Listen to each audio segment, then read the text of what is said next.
The Cultural Council's mission is to nurture, promote, and support a healthy, diverse, and inclusive cultural sector so that the arts and culture are a part of everyday life for everyone. We invite listeners to discover Florida's cultural capital online at palmbeachesculture.com.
Welcome back to the Artie Grau podcast. I'm your host, Sarah LaPierre, and I'm here today with very special guests. I actually have two guests with me today. They are both from the Benzaiten Center for Creative Arts. So JB Berkow is with us. She's a renowned artist and the founder and president of the center.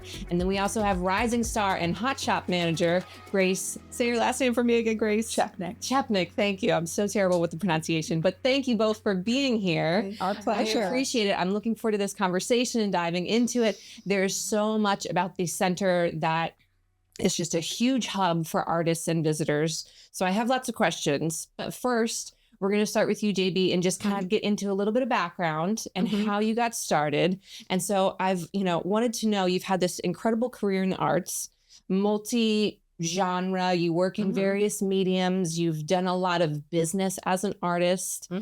Was there a moment in your life where, there was like a little aha and I know I'm going to devote my life to the arts world? I think almost from the very beginning, because when I was only 26 living in Washington, D.C., there was no cooperative gallery in the city. So, emerging artists, young artists had no place to exhibit their work. So I started a gallery called Touchstone Gallery, which is still thriving today. And that was the first cooperative gallery in Washington, D.C. So besides doing my own work, which I've always been very serious about, there's been a side of me that always liked promoting other artists' work. I can't explain why.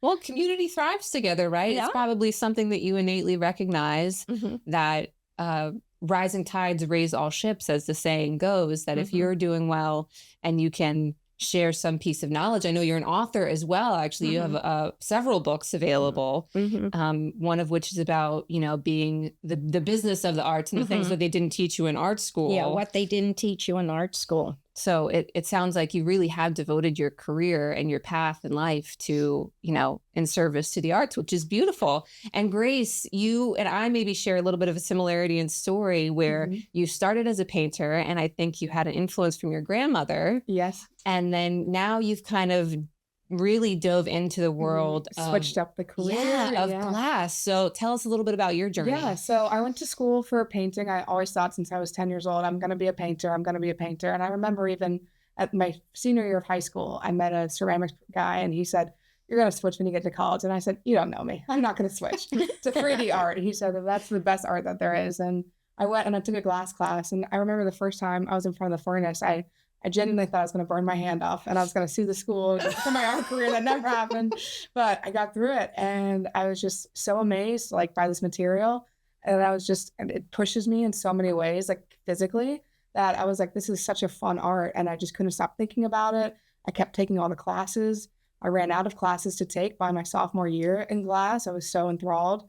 So the professor worked with me. She devoted her time to independent studies with me. And I just continued with the glass, and I kind of did switch my major to glass by the end of my college degree. Yeah, that's So- fantastic when you really tap into some area that you flow into in an unexpected way. It's very Yeah. exciting. Totally. And it's just such a different part of me, I think, than the painting. Like with, I was saying earlier to you that with the painting, it can be nice and calm. And then when I went in front of the fire, I'm like, this is a whole different side of me that I didn't know, and pushes my capabilities. And it was just so much fun that I wanted to stick with it and keep trying it. So for a viewer, I would ask then, when we were to look at your work, if we're looking at your glass work and your painting, is there a thread through them, or are they really separate identities? I will say they're pretty separate identities. I think when I paint very, very bright and like very vivid imagery and colors. And when I first started working with glass, I was like, okay, I'm going to try to use this glass as a paint. And with glass, you cannot mix colors like how you mix paint. Everything I first made the first few years was all brown because there was just so many layers of colors that didn't like each other. So I tried to translate that in the beginning, but it's interesting. I mean, I have some friends that say, even when you sculpt a face, you can tell that it's your hands that made it because it somewhat looks like the faces that you paint. I don't know what it is about certain noses that I don't know. Like there are characteristics that travel over, but I think with the glass, I'm a little bit limited in a sense by what I can physically make just because of how challenging the material is. Whereas painting, it's a totally open canvas. I can go anywhere with it. So you have a lot more freedom, I think, with that. So the glass is a little bit restrictive in what skills do you have to push what you can make, but that's also the fun part of it for me. So. Yeah. And I mean, both are great because techniques are ever expanding, right? For an artist, there's no ultimate plateau. You just keep growing. Yeah. And JB, so you're, I feel like, really known for your oil painting. That was probably the way that I was first introduced to your work, but you also do glass work as well. In fact, you're wearing some of it today, right? Yeah. So tell us about this kind of work that you do now with the glass. Well, this is flame work, hollow. These big ones are hollow beads. And actually, this whole thing isn't that heavy because the big pieces are hollow. And I've seen also you do casting as well with your glass pieces that has flame work layered on top, which looks very complex to me, and I'm sure it is. Yes. So how did that area start for you? When was it that you got into glass work? Well, actually, it came about by founding Benzaiten because I am known for my European landscapes and cityscapes in oil. They're very intricately detailed. And I sold a lot, but I missed the female figure. So I started sculpting about 30 years ago. And every time I had to do something and cast it in bronze, I had to go over to Sarasota because there really weren't that many studios here on the East Coast of Florida that were open to artists. There were individual artist studios, but they wouldn't necessarily take outside artists' work. So I thought, this is kind of stupid. We're selling so much art on the East Coast of Florida, and we don't have places to fabricate three-dimensional artwork. So that was the impetus to starting Benzaiten. And so when we started with glass because everybody's interested in glass and glass is sexy. And it was a terrific move because it really helped us get off the ground. Now we have almost everything covered in the form of any kind of thing you can do in glass. And now we need to create a small foundry. And then we'll have stone carving. So we'll have all the three major three-dimensional mediums under one roof. Yeah, it's really exciting. I mean, the space that you're in too, right? It's a historic train station. I was wondering, does that influence the way that, you use the space at all? Like the creative energy we have that's to putty down everything on the shelves or they travel and it's a big mess the next day. That makes sense. It's mad. It's terrible. I always feel like glass is just this like laborious industrial, material. And that just like really reiterates that being in this train station building, you feel like it's like this hands-on heavy duty material. And even, taking a workshop for the first time, you can feel that energy while you're there as well. Yeah. I have to tell you a funny story because this was a depot building and it had been gifted to the city of Lake Worth. And they hadn't done anything to it in several years. And it had gone to really tremendous rack and roll. They were filming zombie pictures in this place. Okay, I'm getting a very strong visual image now. And I walked in to the building and immediately knew it was absolutely perfect for its purpose. I mean, especially with the bay doors on both sides, we didn't have to even build a very expensive heat capturing unit because all you do is open the bay doors. So, but my first board members that came to see this place that I was raving about being so perfect, they thought I had completely taken leave of my senses. You have a different sense of vision than other people is what I'm getting. Completely transformed that building. We have original photos of how the building looked when you walk into the center, so you can see all of the construction that it went under. Wow. And now even our gallery space, it's such a high elevated, beautiful space that you would have no idea this would have been in a zombie picture film really 1 years prior. It's really crazy how beautiful she's turned into. And now you're attracting visitors and artists from all over the world. All over the world. So tell us about some of the, the traveling artists that are coming. They're doing seminars, and those are available to people to come watch and take those. Tell them about Fabiano. Yeah, so one of our next upcoming visiting artists is Fabiano Zanchi. He is a third-generation Italian maestro, and his family specializes in chandeliers. And last year, he created the first ever chandelier class that was taught in the world. I took the second ever. It was the second week of the class, and I got to make a chandelier with him, which was just incredible. And this year, he's coming back to our studio as a visiting artist for a residency for a week, where he will be making one of his personal chandeliers. And the week prior, he's going to be teaching 8 students from start to finish how to make a chandelier in about a week, which is just incredible. Yeah. So we have different visiting artists from all around the world. One of our most recent artists was Shelley Muzzolowski-Allen, which she's one of the pioneer glass-blowing female artists from the West Coast in the Seattle Pacific Northwest area. And she was incredible. Each year we get 4 different visiting artists, one emerging kind of local talent, and then 3 other artists that are just come from all around the world. And it's really expanded, our studio's education. Every time we have someone come from a different part, we all learn different things, and it translates into our work. And absolutely. So it's such a gift back for us, but then also back for the community, because we host a 3-hour demonstration that we sell tickets for that include a band, some food, music. So it's a great way to get the community involved. And then we also promote that artist and sell their work in the gallery as well. Yeah, that's fantastic. So with, the artist creating a chandelier in such a limited time and space, is that something that is on display then for any longer that people can come appreciate afterwards? Yes, and hopefully buy. Yeah, absolutely. We sold the one he made last year, and now so far this year, I think we have 2 commissions in the works. Oh, beautiful. Yeah. So that helps us. That helps our us to work as well. We're all able to assist him, and just even assisting, you learn so much from, how to create. Well, you started making flowers. Yeah. And he grew kind of a business for me and my glass partner, David Mateo. Last year, after he came, he taught us how to make all these different flowers. And for months, we were just obsessed. That's all we wanted to do. I believe it. Now, this might be a little bit of what I've seen on the website, too, examples of his work. The chandeliers are stunning. And I mean, the level of intricacy is just mind-blowing. So it's really incredibly exciting that in our area, there's, this kind of masterwork happening and available to go see in person and watch, it being created. And it's amazing, how it really impacts everyone's art at the studio. Who kind of sees it be made, and, it translates into so many different ways. Our color theory, our techniques, how we cut the glass, everything. It really gets defined and good when we have such a high level and caliber of artists coming in. You just get, you get better and better by the osmosis of being near somebody. Just being in front. Great. Yeah, it is great. Okay, so tell us what a day in the life of a hot shop manager looks like. What does that role entail? Well, what I love about Benzaiten is every day it really does change. So I come in at about 9 a.m. and I always start by unloading our kiln, firing up all of our equipment. Each day is different. We rent to local artists. So I check our schedule. Sometimes we have 3 artists working. Sometimes we have 1.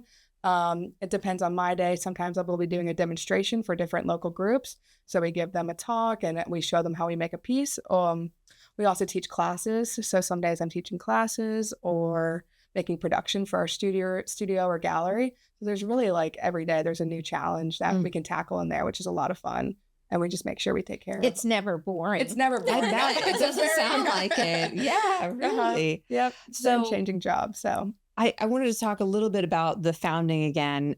And I know you mentioned earlier, your role has changed and adapted through the years. So you're maybe not spending as much time in the studio anymore. And it sounds like it's a busy happening place. So you might have to elbow your way back in eventually when you want to get back to it. Tell us about, how you, I guess, are leading the center through the community, but also for the broader South Florida, broader country of visitors that are coming to this, the workshops, to see the gallery, how you kind of how your vision has grown for the center and where you are leading it into in the future. Well, I mean, the ideal situation is to make that whole area of Lake Worth an area where art is made. I mean, I can see this going beyond the actual depot building and maybe getting a hold of other buildings close by, turning them into woodworking studios, a print atelier. I mean, it could go on and on. I mean, my work right now is really concentrating on keeping the board, building the board, expanding the board, expanding the different groups of people we introduced to Benzaiten, getting out there in the community, socializing. I mean, this is what a director of development does for an organization, but we're brand new. We're 10 years old. That's not that old. And we can't afford a director of development. So that kind of thing falls on me. Yeah, you're still boots on the ground. Yes. Yes. Definitely. So, that's why I'm a chamber trustee. Okay. Of course. That's good. It's all about community at the end of the day. Yes, it is. And it's about building relationships. It's not really fundraising, it's friend raising. There you go. That's really where it's at. So tell us about some of the programming outside of the workshops that, if somebody wanted to get involved in, fundraising help, in, bringing awareness to the center. Well, we really have such unique events going on. Now, Fifth Third's Bank, for example, this year found out about some of our programming and decided to underwrite one of our Friday night, what we call the Artist Blowout, where we have the 3-hour demo to live music, and it's a really happening scene. Well, they get 10 seats to bring either clients or their team. And they were so excited and so enthralled by the whole experience, they wound up underwriting the Shelley Musilowski 2 events, which is on Thursday night before the blowout. For certain artists, not all artists, but very well-known artists, we have a thing called Meet the Artist Dinner, where they do a very short demo, and then we eat dinner. It's a sit-down affair in the gallery. It's limited to 40 people, so it's very delicious food too. Delicious food, very elegant.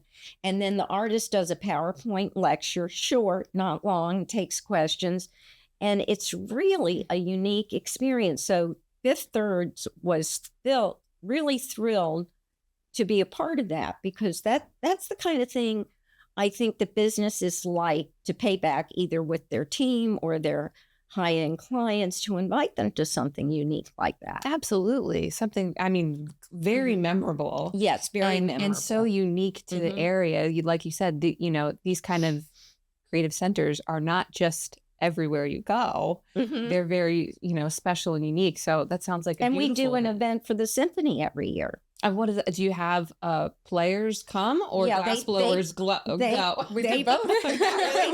the music. They provide the music, and we provide the demo. And they love it. The members love it. It was very successful. I bet that combination is magical. It is really nice. Yeah, and it's kind of like whoever is doing the demonstration, they're also orchestrating and being that. Conducting their own little show while that's going on as well with the symphony. So they loved it. It was a great event this year. I love that combo. So this is a question for both of you. How do you think you've seen a change in the way that the public interacts with art at Benzaiten? Well, I think with glass specifically, when we think about glass, I feel like most people think windshields and utilitarian use, actual glasses, your phone screen, all these things that we use in our everyday life, and they don't think of glass as art. And they come into the studio for the first time, and even just staying in the gallery, they'll stay in there for 30 minutes just being in awe, getting late to their workshop because they're just so taken aback by all of like the incredible things that this material has the possibility to be. And I don't think people really realize all the capabilities of glass until they come to a studio that's like ours, and it has all these different artists and these different works, just masterpieces, that they realize, wow, what a medium that this is, and the possibilities of it. So Yeah. What do you think, JB? I think the biggest takeaway was part of my mission for doing this, because I have run galleries for 30 years. And most lay people would see a sculpture and they'd say, well, why is it that much money? And it would frustrate me because they had no clue. And, even explaining it to them wouldn't necessarily do it justice.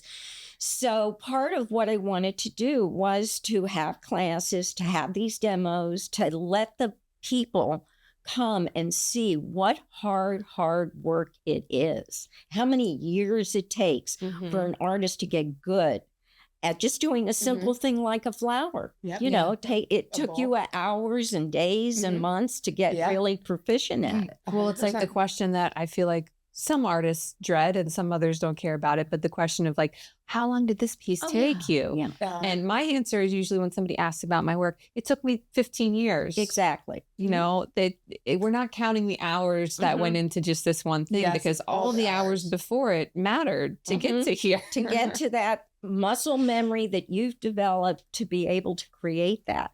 And how many mistakes were made, how many things wound up on the floor and broken crystal. I would say honestly, the first whole year that I was creating, I would say 80% of my pieces cracked or broke. And even looking back now, I would say like my first 5 years of work, nothing I would be proud of to look at now. So it's just all this trial and error, and it's just this art that just teaches you so much about perseverance. And truly, that's really dedication. When you're working that hard, spending that many hours on something that at the end of the day, you don't know. You might not have a finished anything. That's it. Other than the time that you put into it. Yeah, but all those hours that do amount to something, and they're worth something in the work, and that's what makes it valuable. So when you get a piece that's done and you're happy with it and it stays intact, you just must be like dancing all over the studio. Yep, it is. It's really exciting. She says we all do our little happy dance when we know it's good to go. But there's also the problems with the shipping, and like it's a finicky material to be able to keep in control. Now, when people are, coming and visiting the gallery and they're, looking for maybe a unique gift, a piece of art to collect for their own, what kind of things are they looking at in the gallery? What are you showing We've there? got a wide range. It goes from $5 to $25,000. And so we have a really nice gift shop full of all kinds of unique items that are very, very reasonably priced. And let me say, what I love about working at Benzaiten is Joanne's creative direction.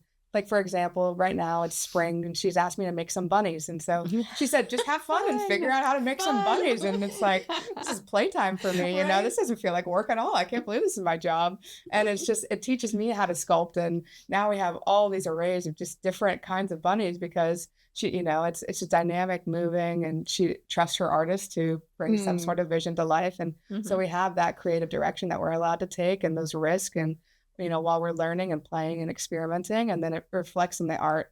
And our gift shop, it's all of our studio artists or our renters putting their work in. So it not only supports, the center, but it comes back to us as well. Yeah, and that's amazing. They're very generous at the studio. It's one of the few studios that I've worked at where they make sure that our art is a priority as well.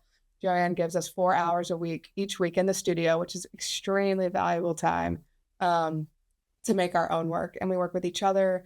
It continues to build that community between us and pushes our skills and invests in our happiness. And we give it right back to the studio happily. So it makes a big difference. And all those little things that we make, we put in the gallery or the gift shop, depending. Yeah. Having a space like that just means so much to an artist, doesn't it? It does, Where, yeah. you can not only spend your hours having a well-functioning studio, but you can find yourself in collaborations with people that maybe you didn't expect. That's a big thing for me. I love artists collaborating with each other. And so that was the other purpose of bringing these three mediums under one roof. And it's already starting, like they started working with the welder and the metal. And so I'm very anxious to get the foundry going. But, it takes more networking, right? Friend raising. Definitely. Definitely. So I was wondering if there are any other, we've talked about, the chandelier and the fact that this workshop is coming back for a second time, third time? So it's the time first now. chandelier class. Last First year he did chandelier just a master kind of Venetian techniques Okay, class. fantastic. And that's where he taught Techniques. all of the different flowers that we could make. And we played with that for 6 months after he left, just to, kind of hound down and perfect what he's taught us. So besides his time there, is there another visiting artist that has struck either of you with like a really memorable moment? Well, I would say our last artist, Shelly Muzzolowski, it was incredible because she had just broken her wrist 2 months prior, and she hadn't been blowing glass for 2 months, and it was her first week back in the studio. Wow. And to watch her, this short little lady, come in and direct all of us exactly what she needs, point out, and just be a total boss in the studio, it was so inspiring. And then also how she used color. So she's one of the first to really like layer glass powders in a very specific manner. And she had a painting background as well. And she would put the glass powder on, wipe it off, and really treated it like layering, like layers of paint. And it was the first time that it clicked for me. I can layer it with paint. I just can't do it all in one. Like I used to try, And so like that was really inspiring. And now I'm playing like that in my work. Did you do some of that with that vase you did? Yes. I thought so. Yes, exactly. That's cool. Yeah, so like you take little snippets of everyone's pieces and you put it into your own. You have your own aha moments. Sounds like potentially every time, somebody different is coming into the studio. Yeah, I think you never can stop learning. And the more open you are to that education, the more it's going to trickle in and push your work further. So. What about when you have those classes of people who, and you've said you offer them for people who have never touched glass work in their life. So what kind of aha moments do you see, and like what kind of classes do you offer there? So I think, I'll go over the classes we offer first. We do offer like an introduction to glass. So if you really, first we always recommend the experience. So you come, you're with the instructor, step by step. We're there to make sure you don't get hurt. You're going to get a pretty nice piece out of it. And we're there to help you like the whole step of the way. And that is a great way to just feel the glass, kind of get your hands wet and see if this is something you're interested in. Because some people stand in front of that heat and they said, never again. Gotcha. So it does take a special kind of person to want to be able to work with this medium. But some people, we get what they call the glass bug, and they're addicted and they're hooked. And so then they come back and they take a 6-week introduction course, which is amazing. We have incredible instructors for that. And it's 3 hours once a week, $600, which is an incredibly reasonable price for glass. Yeah. For any art workshop, but for glass especially, this is very specialized material you're working with. They learn how to gather, how to pop the bubble, all of the beginning steps of how to, kind of get in. And after that, we offer another intermediate class. So those classes are just really great. And when people come in, when they don't have any glass knowledge, it always pushes us with the glass knowledge. They just treat it differently because they don't know its limitations. And then we think, maybe we can push it this way or that way. I had one student, he's been taking private lessons with me, and he can barely gather, but he said, I want to make a tree about 3 feet tall. And I said, all right, I'll try. Wow. And that was it was a lot. We're still working on it. Okay. Step by step, piece by piece. We're making it little by little, but it looked good the other day. I saw it. We're going to glue it all together. And it's just, I've never assembled something this large. And it's like, so it's teaching me because I didn't say no. And he, he just had this wild, crazy idea. So sometimes people do with no knowledge come in with the craziest ideas. And we say, okay, let's try to make that work. Well, it's great to have the attitude of let's see what happens. Maybe don't get super attached to an outcome. Yes. But let's try. Yep. And so the more we try, the more we learn. And it's great. And that's incredibly encouraging for somebody who is just stepping into a medium, right? Because there's many moments that have been recounted to me of friends who went to art school and had experiences where their professors were just like, no, Yeah. just shut it down. We're not doing that. This is the right way to do something. And we're only going to direct you in that way, as opposed to. And I will say, I think a few other glassblowers would say, no, you cannot make that tree. But I was up for the challenge. And I just think it's like, how much of a challenge are you up for is how much you're able to grow too. Well, there's always good lessons in that, right? Whether something works out or not, you can expand your skills as an instructor, and then, they get to expand their skills and potentially their recognition of how difficult skills might be, that they need to work, so many more hours put into their craft until they can get that 3-foot tree. Yep, totally. Oh, man. Okay. Well, I have more questions, but we are going to take just a brief break, and we're going to hear from a word from our sponsors, the Cultural Council for Palm Beach County. Those dinner reservations and tea times will have to wait, because there's an art-filled paradise beyond these beaches. A mecca of masterpieces, spectacular sights by day and night. A cultural capital that's calling your name.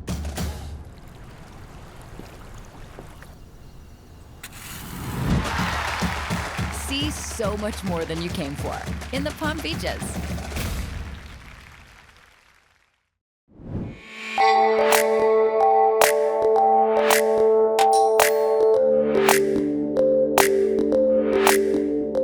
All right, so we're talking with Dr. Alberto Ortiz, a nephrologist from TGH Advanced Kidney Care. Doc, thank you so much for being here. Let's talk about kidney disease. I hear it is a silent killer. Is that correct? That is very correct. And kidney disease, you have to lose about 80% of your kidney function in order to have any symptoms at all. And once you do get to that point, the symptoms are very non-specific that you can find in other conditions like generalized weakness, fatigue, and poor appetite. How do you treat it? So we have, when you get to that point, we have what we call renal replacement therapies, and it consists on hemodialysis, in which we have a machine doing the filtering of the blood and replacement of the kidney. And then we have a kidney transplant, in which you get another kidney from somebody else. All right, so that sounds bad. I don't want to get there, Doc. So how do I prevent it? So we have different therapies that coupled with good lifestyle modifications and good healthy eating and exercise do go a long way. Great, Doc. Well, thank you so much. And that was your Medical Minute brought to you by TGH.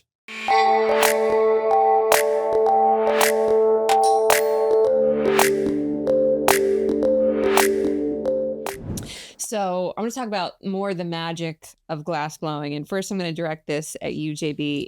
It's such an intense hands-on art form. What were some of the first projects that you started working on in the medium, and then how has that kind of transformed into the pieces that you like to do lately, I'll say? Mm-hmm. Well, they're all part of the same body of work, really, that I started with the bronze casting. Okay, it's very sensual female figures, and usually with some kind of leaf or, natural objects like flowers or leaves or things like that. I like to combine those two.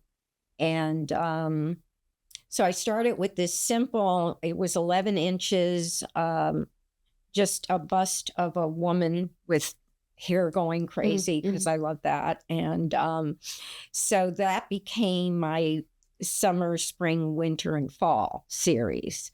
And so to create the different seasons, I would put a little bit of paint on each one, like the bottom where the leaf, she was dressed in a leaf bodice.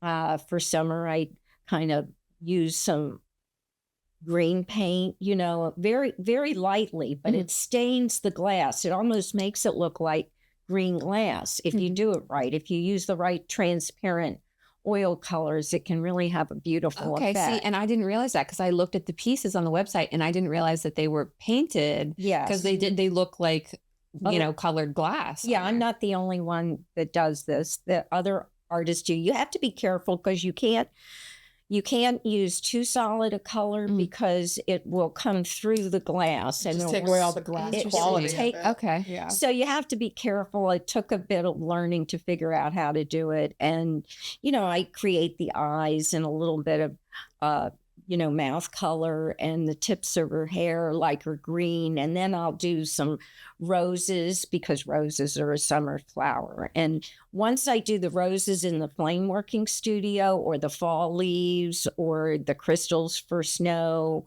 or the periwinkles and little bird nests for the spring, then you actually glue them onto the piece. Okay. They're glued on. And now with casted glass, are you doing a really limited edition of work? How do you determine? Well, on these 4 seasons, it is an open edition, but each one is completely different, and they're signed. On the larger pieces, they will be a limited casting of 8. And again, each one will be completely different. Like I'm doing a Geisha Girls series. And so that's where my painting comes in. Now, you can't paint the whole kimono that they're wearing because that would show through. It would mess up the glass. So I sculpted each one to have a trail going back of her, and the end of the kimono I can paint pretty elaborately. Yeah. So she's got just like a decorative train that sort of starts to have color. Exactly. So, I have to think now, okay, what's going to work in glass? So it's a completely different medium. Yeah. Yeah. And Grace, what about you? What is one of the wildest things that you have ever attempted so far in glass? Well, I think actually 2 or 3 weeks ago, right before our gala, we were all asked to donate a big piece, and we had a team of 4 in that studio that day. So I got to feel like Shelley and direct all these men around me, which was awesome. I felt like a good boss. And what I did is I hot sculpted this big bowl that I put individualized seashells on. And it was just this really repetitive moment of I would cut the glass, I would squeeze it, I'd elongate it, and I would make all of these seashells. And I think it's covered in about 80 seashells. Wow. So 80 times I had to have somebody else bring me a piece of glass that was colored in a specific manner that I showed them how. It's beautiful. And then I, at the end, recoloring it. And it's, we spent, I think 2 hours making this piece. And my arm was covered in heat rashes and burns. And we got it out of the oven, and it was just the most exciting thing. And it was the scale, I think, that I've been really trying to push recently. So I've been hitting the gym a lot more recently so that I can hold a lot more glass, because it's such a physical art. And, I don't want my physical limits to be the limit of my art. Right. And so it's something that I'm working towards to work bigger, to lift heavier, which has been a lot of fun. So this last piece was very big and very heavy. And when I say very heavy, I mean, it was probably 12 pounds, which does not sound like a lot, but when you're rotating that on the end of oh a my 5-foot gosh, pole for hours? for 2 hours, your wrist gets a little bit tired. I would think so. Yeah, I hope you tell your accountant that your gym membership is a write-off. It might be a write-off. That's right. See, I wonder if massages are write-offs, because I want to start getting those, obviously. Don't take financial advice from me, but it sounds reasonable. Yeah. But yeah, your body really is one of your biggest tools in the studio, and just learning how to move correctly and with it is something that's really awesome. Now, one of our board members, really quick, is Rob Stern, and he's really famous for lifting huge, really heavy pieces. The other week, he came to all of us and said, just so you know, as somebody who's been doing this for the last 30 or 40 years, I'm not too sure, this is how you do everything correctly, because now my body, 30 years later, is really hurting from some of these movements that you do every day. And so just even learning how to do those movements right makes a big difference. I mean, I'm sure that's a fantastic part of education that a lot of people wouldn't think of when you're really doing physical, repetitive, motions like that. I mean, even, I go to a chiropractor and he always talks to me about the tightness in my shoulder. I'm like, well, I'm right-handed and I'm constantly stretching out across these big canvases. So that's an important part of, being a creative person and realizing how much of your blood, sweat, tears, and everything else is going into the physical work of creating and sustaining that over decades. Yeah. It's impressive. 12 pounds sounds like a lot. Trust me, when you're rotating it, for sure. So you both, have painting as your background, or, I'll say background, as a medium that you've come up from. How much, would you say the way you work in glass differs from the way you work in painting? You kind of mentioned energetically it's different. Maybe painting is more relaxing for you, and glasswork is painting it. I'm more tapped into my feminine energy when I'm there. I'm more calm, and when I'm in when I'm in the glass studio, it's such a masculine energy that you have to kind of step into. And it's also just a male-dominated field that we're slowly taking over little by little. And Joanne's making sure that we have a lot of estrogen in the studio, thank God. So, I think that it's kind of balancing those two things is really important. And it just calls from different sides of me, which I enjoy, to respond to. So what do you think? Your version of painting versus your version of glassworking? How do you feel the difference between? As I said before, I got into the sculpting because I missed doing the painting, the female figure. So I figured I'll sculpt it while still doing my landscapes and cityscapes of Europe. But I really prefer sculpting because I find the painting can be more tedious, and I like working 3-dimensional because sometimes it takes you places that you didn't expect. Yeah. And I just really prefer sculpting. Of course, all my friends are like, their hair's on fire. You're not painting anymore. Well, it's not. Listen, I'm getting older. I have to do what makes me happy. Absolutely. Yeah. Sacrifices you're willing to make as a creative person. Where you're like, this is the area that lights me up a little bit more. I'm going to follow that path. Yeah. And I've always loved work that forces you to be really physical with it. So whether it's, textured, large scape paintings that I'm literally moving my body across the canvas, or like I said, kind of a hobby of mine is, getting into ceramics, hand sculpting mostly. I love that. Anything that sort of gets your body into the creative act. It's not too rigid. I think too, one of my goals is to start to kind of merge my paintings with the glass and learning how to layer, both sides of me and just put it onto like a work that's all parts of me, I guess, putting glass on top of the canvas. So it's kind of building out and starting to make a sculpture with the painting underneath. A future exhibit, maybe. Yeah. It's one of the directions I'm excited to kind of explore a bit more. Is that something that you ever do with the space there, specific rotating exhibits? Well, we are always bringing in the visiting artists, so we feature their work and the new work from the staff. So things are always changing. I would say every day, every other day, maybe it changes a little bit in the gallery. We unload the annealer and we say, okay, this one's a nice one. Let's move this one back here. And it does rotate completely. So every time you come in, it'll look a little bit different. What are some of the reactions that you get from people when they, first experience Benzaiten? Well, I have to say that because I founded Benzaiten with a certain mission in mind, which was to help provide professional artists world-class fabrication facilities and equipment to do their work. But the other part of that mission was to relate all that information to the lay people that, hopefully would create a much deeper appreciation of what goes into the 3-dimensional piece of artwork. And that has really worked. I would say that everybody that comes and takes a lesson and goes through just making a simple paperweight they leave such an appreciation. I can't imagine. I've done this so many times with a new perspective, right? After they've taken the class, I can't imagine how they made the pieces inside, and that's what it sparks the interest. And honestly, that's kind of how when I began.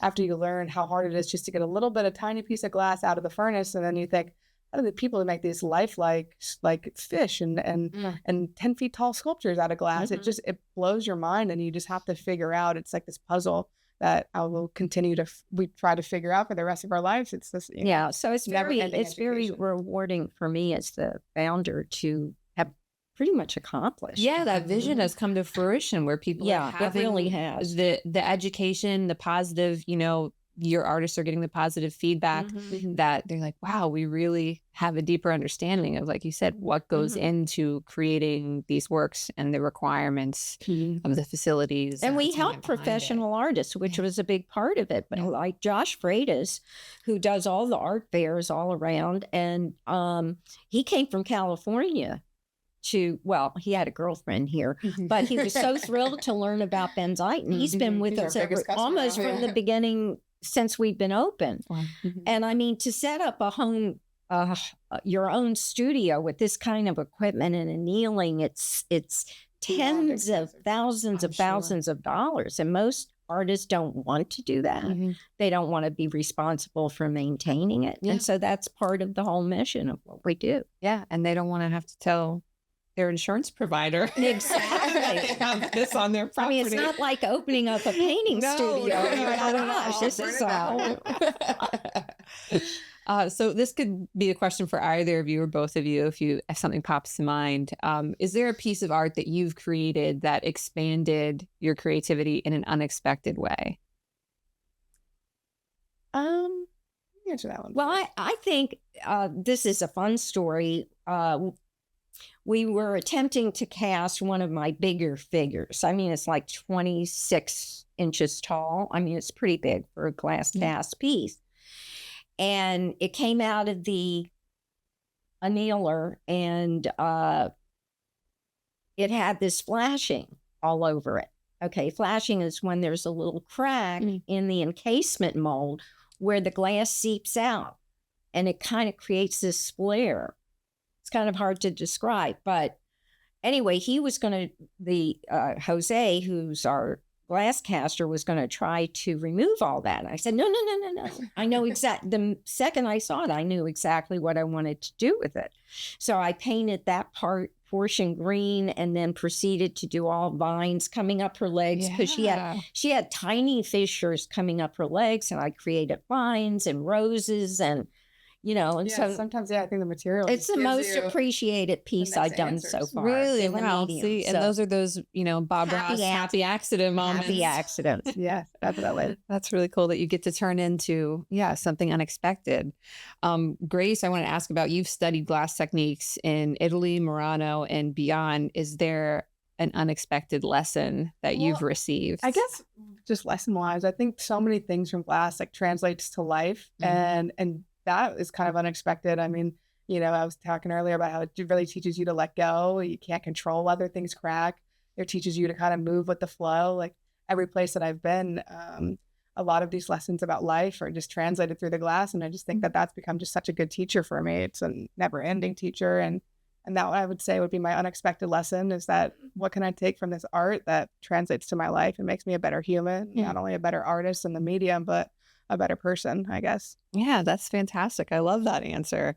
My next question is one that I ask everybody who comes on this show, which is that, and I'm going to say, besides Benzaiten, if there's one area that you both could name, area, place, event, exhibit, that you think anybody visiting or living in Palm Beach County should experience and related to the arts, what would that be?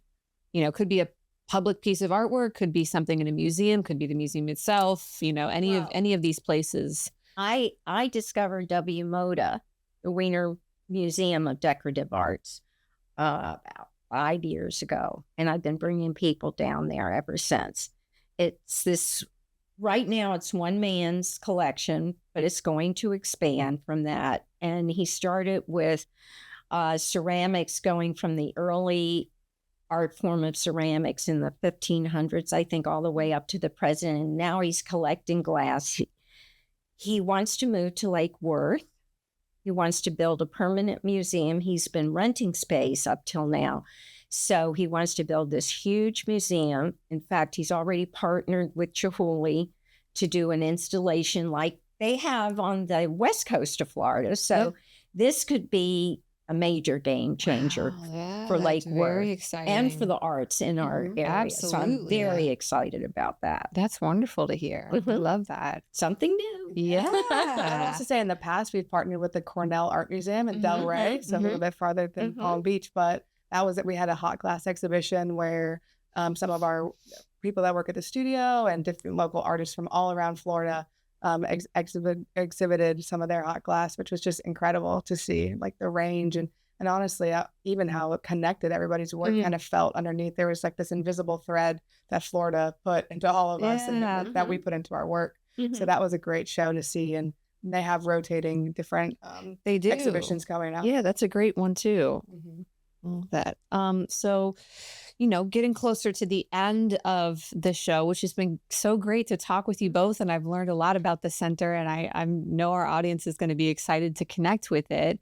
I always want to see if we can leave people some advice. So whether that's, a future artist, somebody who's mid-career or wants to try a different medium, or somebody who's, wanting to maybe be the founder of the next really creative arts hub. If either of you, both of you, have some advice that you'd like to leave for somebody, love to hear what that might be. I think for art wise, one of the best advice that I had learned about was from The Creative Act by Rick Rubin. He's a great author about when you create art with the intention for it to be sold, you're creating a commercial project. You're not creating that. You stray from your art a little bit, and the more art that you create that excites you, the art that you, those little passion projects that you follow, I've always found in my work to be the most successful. For example, last week, I had one of our old friends that worked at the studio. He came in and he said, I wanted something really fun today. And we all came up with this collaborative idea to make this tentacle that wrapped around a vase. And it was just something fun. That's just something to play. And immediately that sold. And I was thinking, oh, why do these, sometimes it's more interesting to follow just that whimsy, exciting idea than to kind of go into the idea of what art can I make that will sell. I think that you get the better, more accurate, just more powerful art when you just explore what makes you excited personally and what's the most authentic and real to your life. Absolutely. Yeah. And, you might be surprised. You never know how people are going to respond. Yes. So why not try and go down that thread that really, gives you life as a creative? Yeah, totally. Definitely. Well, I mean, I just think that being an artist is more of a calling. I mean, you really have to love it because it's not that easy to make a living out of it. So, there's nothing wrong with teaching part-time and, in order to do your own work. I mean, just to get down to the nitty-gritty of the dollars and cents of being an artist, I mean, that's something that artists have to realize. So true. I love that you said that, because I think there's a lot of people who maybe would hesitate to call themselves artists because they don't do it full time. And that's not the truth, is it, at all? Whether you're teaching and you're in the arts or have a totally different side profession that allows you to maintain your practice, you're an artist one way or the other, no matter how many hours you're able to devote to it or how much, you can be an artist without ever making money off of it ever, and you're an artist. You can work for galleries. There's a lot of things you can do part-time that help you get out there in the art community, whether it be through teaching or the gallery system, where you can make money and also do your artwork and make contacts at the same time. And be further involved in the community. And yeah, that's true. That's great advice. I appreciate that. Good. Well, thank you again, both, for coming on here. I really appreciate the conversation. Yeah. If we had more time, I would have more questions for you, but maybe there's a future episode that we'll come visit the center and see some things in person there. So in the meantime, if people want to get connected to your work, to the Benzaiten Center, how can they find you? Leave us with websites and social medias. Well, just plug in Benzaiten. And by the way, Benzaiten is the goddess of all things flowing. Fantastic. I did not know that. In case anybody wondered why I called it that, we have hot glass. We're eventually going to have hot bronze, and she loves the children. There's a lot of good things about her. The thing I like best is that she married a dragon, tamed it, and then rode around on it. So I love that inspiration. That's a good last one. Feels like a little bit. She's one badass goddess. So anyway, that's fantastic. Benzaiten.org is our website, and then for our personal Joanne's Instagram, I think, is JB Berkow. JB Berkow. And it's benzaitencenter.org. Okay, fantastic. But if you just plug in Benzaiten, it'll just pop right very up. Googleable, for sure. And then do you have an Instagram as well? Yep. My Instagram would be Grace Chepneik Art. So I Fantastic. have all of my art up there, and Excellent. the website will be connected there, gracechepneik.com. And we'll be including those in the show notes. So for anyone Awesome. who's watching and you want to get connected, please, look at the website, view their workshops, view the available, times where you can come visit. You can get hands-on with Grace in the hot shop. Yeah. And I'll take care of you. I hope to check it out. So thank you again to everyone who sat with us and for sharing your stories today. We appreciate you all for tuning in. And thank you to our sponsors, as always, the Cultural Council for Palm Beach County. I will see you next time on the Artie Girl Podcast.